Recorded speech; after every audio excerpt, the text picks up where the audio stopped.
आत्मदेव जी महाराज महात्मा जी से जब हट किए कि महाराज आप संतों की कृपा जिस पर हो जाए उस पर उसके लिए कोई असंभव कार्य भी संभव हो सकता है, और आप कृपा करके मुझे ऐसा आशीर्वाद प्रदान करें कि मेरी भार्या मेरी धर्मपत्नी की कोई संतान नहीं है गर्भ से, और आप महापुरुष की कृपा हो जाए, संत की कृपा हो जाए तो वो संभव हो सकता है। सन्यासी महात्मा ने निवेदन किया कि ब्राह्मण देवता, आपके मस्तिष्क की रेखा को देख करके मैं ये समझ पा रहा हूं कि 7 जन्मों तक आपको पुत्र सुख नहीं लिखा है, इसके बावजूद भी आप हठ कर रहे हैं। तो आपके हठ के कारण अपनी तपश्चर्या के बल से भगवान से प्रार्थना करके हम आपको ये सुंदर फल प्रदान कर रहे हैं। ये ले जाकर के ये फल अपनी धर्मपत्नी को आप दे देंगे और इस फल को आपकी धर्मपत्नी ग्रहण करेंगी, और ग्रहण करने के पश्चात ये सुंदर व्रत का नियम बताया और इसका पालन करेंगी, और पालन करते ही सुंदर पुत्र का जन्म होगा। हमारे आचार्य मनीषी ने कहा कि अगर पुत्र का सुख नहीं है तो महात्मा ने अपनी तपश्चर्या के बल से दे तो दिया आशीर्वाद, लेकिन पुत्र का सुख मिलेगा नहीं, क्योंकि विधाता ने मस्तिष्क की रेखा में लिखा नहीं है।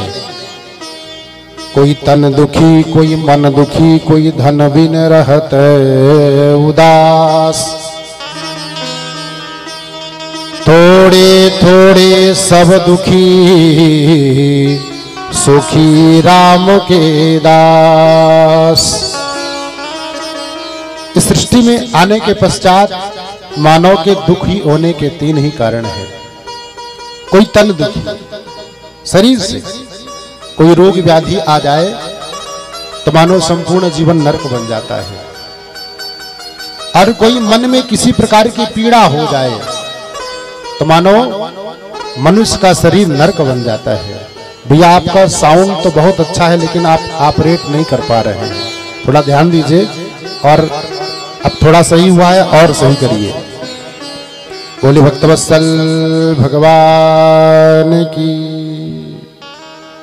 कोई तन दुखी, कोई मन दुखी, कोई धन बिन रहत उदास, थोड़े थोड़े सब दुखी, सुखी राम के दास। कोई शरीर से किसी प्रकार की बाधा हो जाए शरीर में तो संपूर्ण जीवन नरक बन जाता है, और मन में किसी प्रकार की पीड़ा हो जाए तो संपूर्ण जीवन नरक बन जाता है,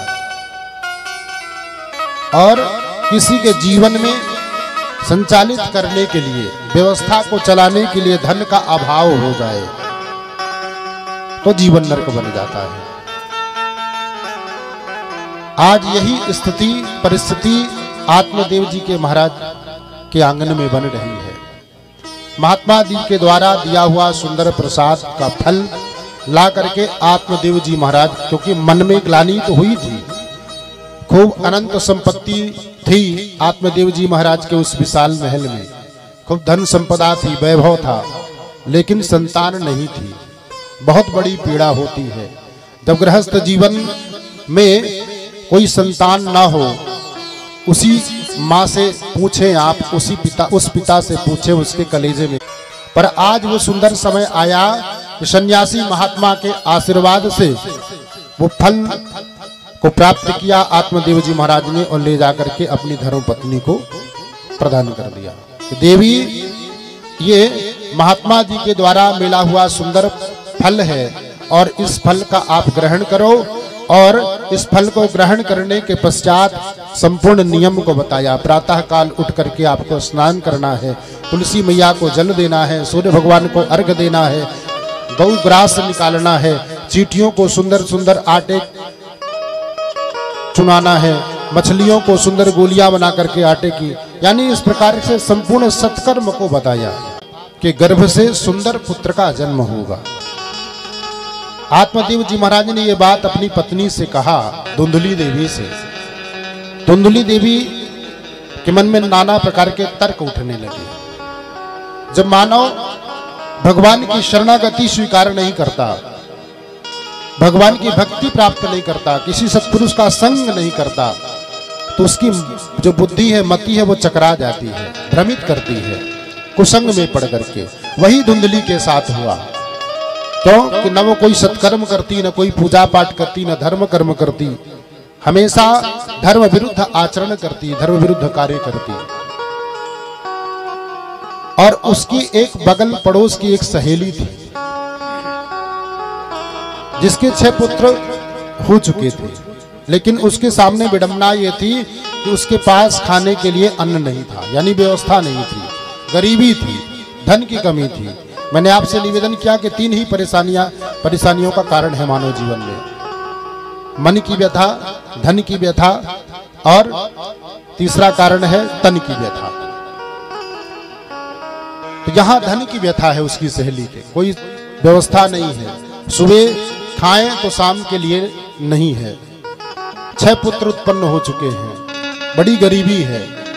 वो सहेली आई धुंधली देवी के घर और धुंधली ने संपूर्ण वृत्तांत बताया कि मेरे स्वामी एक महात्मा से हट किए हैं और उन महात्मा ने पुत्र प्राप्ति के लिए एक सुंदर फल दिया है कि इस फल को खिलाओ और इस नियम का पालन करो और तुम्हारे घर में तुम्हारी धर्मपत्नी के गर्भ से बालक का जन्म होगा। बहन, ऐसा संभव है क्या? भला फल खाने से किसी का पुत्र होता है? मुझे तो नहीं लगता।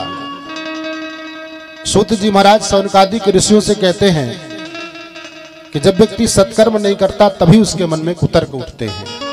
सत्कर्म करने वाला व्यक्ति तुरंत विश्वास कर लेता है सत्कर्म की बातों पर, और सत्कर्म ना करने वाला व्यक्ति उसको कितना भी बड़ा महापुरुष अगर सत्कर्म की धर्म की बात कहे तो उसके मन में तर्क उठता है, विश्वास नहीं होता। आज वही धुंधली देवी के मन में हुआ। धुंधली ने कहा कि बहन, भला फल खाने से कोई पुत्र होगा किसी को? सुना है आज तक तुमने? उस सहेली ने कहा, मेरे मन में तो ये बात जम नहीं रही, पर हो सकता है महात्माओं की कृपा हो जाए तो असंभव संभव ही हो सकता है। ठीक है बहन, कोई बात नहीं, लेकिन अगर कहीं हो गया, ये फल खाने से गर्भ रुक गया, तो मुझे तो नाना प्रकार की यातनाएं झेलनी पड़ेगी। धुंधली कह रही अपनी सहेली से, ठंडी वस्तु का सेवन नहीं कर सकती, गर्म वस्तु का सेवन नहीं कर सकती, ज्यादा चल नहीं सकती। अगर ये नाना प्रकार के कुतर्क अपने मन में व्यक्त कर रही है उस सहेली से, कहती है अगर कहीं भूलवश बरसात के महीने में चातुर्मास में किसी नदी में बाढ़ आ जाए और मुझे भागना पड़े, कहीं अग्नि लग जाए, आग लग जाए, मुझे भागना पड़े, तो मैं कैसे भागूंगी? मैंने सुना है गर्भ धारण करने के बाद ज्यादा तेज दौड़ना भी नहीं चाहिए, ज्यादा शीतल वस्तु नहीं खानी चाहिए, ज्यादा गर्म वस्तु नहीं खानी चाहिए। बहन, मेरे बस की बात नहीं ये सब करना, लेकिन पति की आज्ञा है, करूं तो करूं क्या? उस सहेली ने सुंदर उपाय बताया कि बहन ऐसा करो कि 7वां गर्भ मेरे पेट में है, 6 पुत्र मेरे हैं, मेरे यहाँ धन की कमी है, 7वां मेरे पेट में है। ऐसा करना कि जब मेरे उदर से वो बालक 7वां बालक जन्म लेगा, मैं उस बालक को शिशु को तुम्हारे यहाँ दे दूंगी और उसके बदले में तुम मुझे बहुत सारा धन दे देना, तो मेरे और 6 पुत्र और कुटुंब का भरण पोषण पालन हो जाएगा, तुम्हारा भी काम बन जाएगा और मेरा भी काम बन जाएगा। धुंधली को ये बात जमी, धुंधली ने स्वीकार कर लिया। पर इस फल को क्या करूं? बोले इस फल को ऐसा करना कि आपके घर में जो गाय है वो भी बांझ है, उसको भी कोई बच्चा बच्चिया नहीं हुआ, इस फल को उस गाय को खिला देना और परीक्षण भी हो जाएगा कि महात्मा के दिए हुए आशीर्वाद में सामर्थ्य है, ताकत है या नहीं। और अगर कहीं संयोगवश हो गया तो वो भी आनंद की बात है, बढ़िया दूध होगा उस बालक शिशु को पिलाने के लिए। ये बात सहेली की, ये बात धुंधुली को जम गई और धुंधुली ने वैसा ही किया। आज स्वामी जैसे आत्मदेव जी यजमानों के यहाँ से पूजन करवा करके वापस घर को लौट के आए, धुंधुली ने हाथ जोड़ करके कह दिया, स्वामी आज मैंने उस फल को ग्रहण कर लिया है और मुझे ऐसा आभास होता है कि मेरे गर्भ में कोई झूठ बोल रही है, कोई जीव आ चुका है, यानी कोई मैं गर्भिणी हो चुकी हूँ, गर्भ धारण कर चुकी हूँ। इस बात को सुन करके आत्मदेव जी बहुत प्रसन्न हुए और इधर तो इनकी सहेली की और धुंधली की बात थी कि मैं अपना 7वां पुत्र तुम्हें दे दूंगी, और उस फल को गाय को खिला दिया। समय व्यतीत हुआ, उस सुंदर गाय के गर्भ से एक बालक ने जन्म लिया। क्यों? अब यहां प्रश्न होता है कि गाय का तो कोई बछड़ा होना चाहिए, पर महात्मा ने बछड़ा होने का आशीर्वाद नहीं दिया था। महात्मा ने आशीर्वाद दिया था सुंदर पुत्र होगा। अपनी तपश्चर्या के बल से उन्होंने ये कहा था कि यह फल खिलाना, इसका प्रभाव ये होगा कि सुंदर पुत्र जन्म लेगा। आज वही हुआ, सुंदर गाय के उदर से, गाय के गर्भ से सुंदर पुत्र का जन्म हुआ और उस पुत्र के कान सिर्फ गाय के उदर से जन्म लेने के कारण सिर्फ कान उसके गाय के समान थे, इसलिए उनका नाम गोकर्ण रख दिया गया। और इधर धुंधली देवी के आंगन में आज उस सहेली ने उस सुंदर पुत्र को पहुंचा दिया, छोटे से बालक को। उस सहेली के गर्भ से वो बालक उत्पन्न हुआ और उस 7वें बालक को अपनी सहेली धुंधली के यहाँ मध्य रात्रि में ले जाकर के धीरे से लेटा दिया और बहुत सारा धन लेकर के वो सहेली चली गई।